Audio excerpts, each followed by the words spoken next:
Hello, topic of my presentation is formulation and evaluation of dosage form for management of kidney stones. Kidney stones are crystal aggregates with protein matrix that obstructs the urine flow and resulting in local kidney tissue erosion. Kidney stones are common element in North America, Europe, Asia with a prevalence rates from 7 to 13% in North America, 5 to 9% in Europe and 1 to 5% in Asia.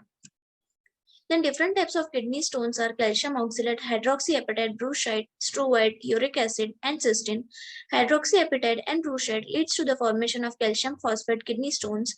As per the article dated 2021, it was found that calcium containing stone frequency was 52% in Poland, 56% in Canada, 74% in India, and 72% in Iraq.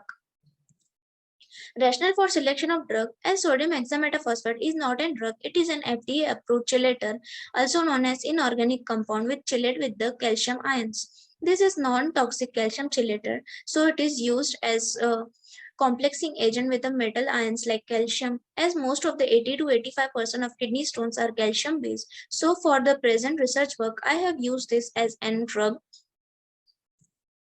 Rationale for selection of dosage form: nanobubbles are small in size, due to which they extravasate from blood vessels and also enhances the localization and drug delivery efficiency. As these are ultrasound targeted, this minimizes the drug exposure and maximizes the efficacy. On contact with the ultrasound, this releases the drug at the target site. Then these are more stable than the microbubbles and have long circulation time, provides the targeted drug delivery.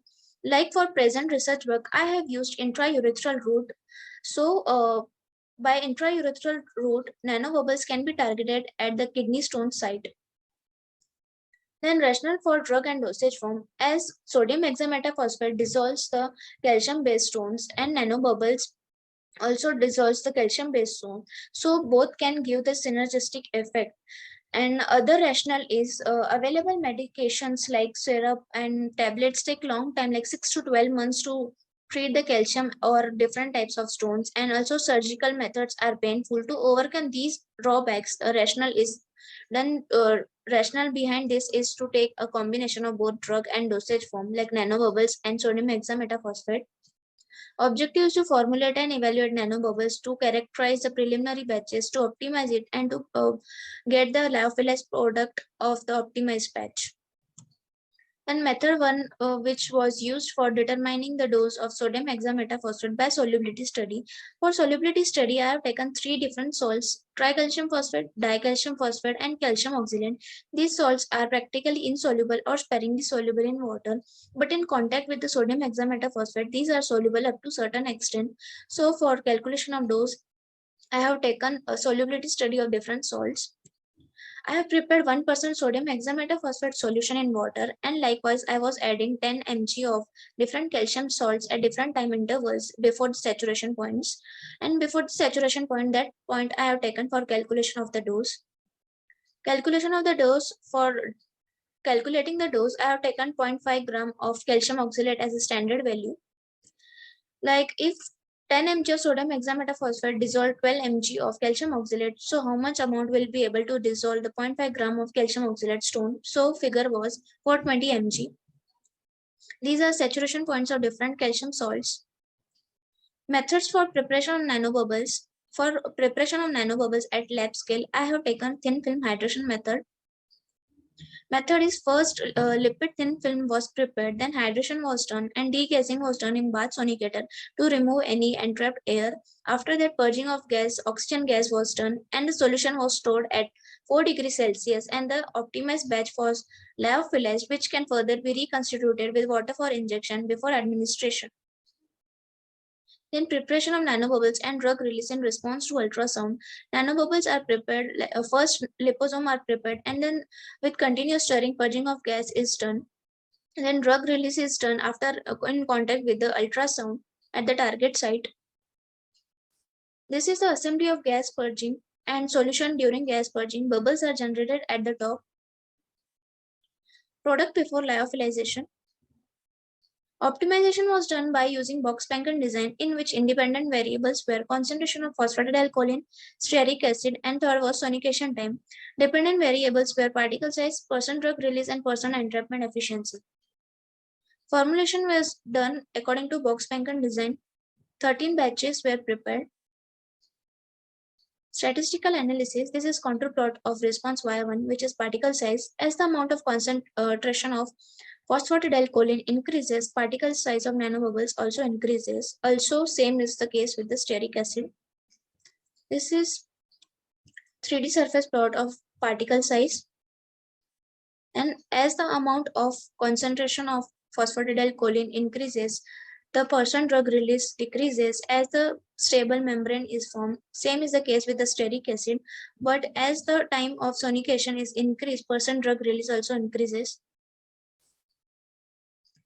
And as the concentration of phosphatidylcholine and stearic acid increases, percent entrapment efficiency also increases up to certain extent. This is overlay plot. Checkpoint batch was prepared. Evaluation of optimized batches. Particle size, percent drug release, percent entrapment efficiency was done.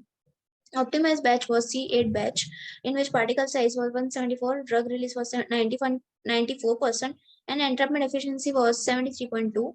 Percent drug release was performed as 2 beakers were taken. In first beaker, nanobubble solution was placed, and in second beaker, water was placed to hold the first beaker.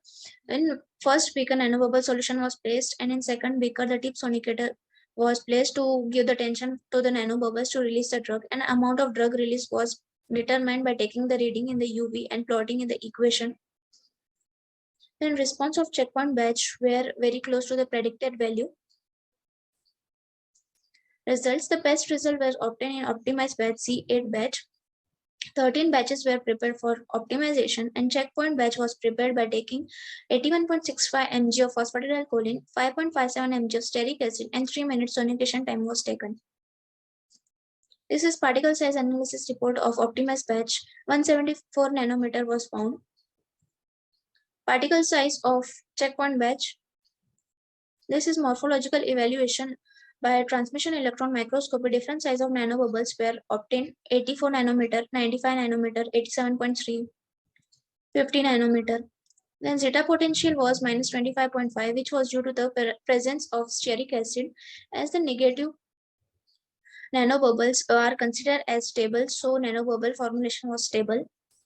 Stability study was conducted at 4 degrees Celsius and at room temperature. It was found that at 4 degrees Celsius, not more particle size was changed, but at room temperature, particle size was increasing day by day from 1 day to 7 days. So it was found that at 4 degrees Celsius, nanobubbles are stable. And to get more stable formulation, the optimized batch was lyophilized. This is lyophilized product. Sterility testing was done in fluid thioglycolate medium and soybean casein digestive medium. Both the medium were autoclaved. After autoclave, positive, negative control and triplicate sample formulation were prepared, and formulation was aseptically transferred.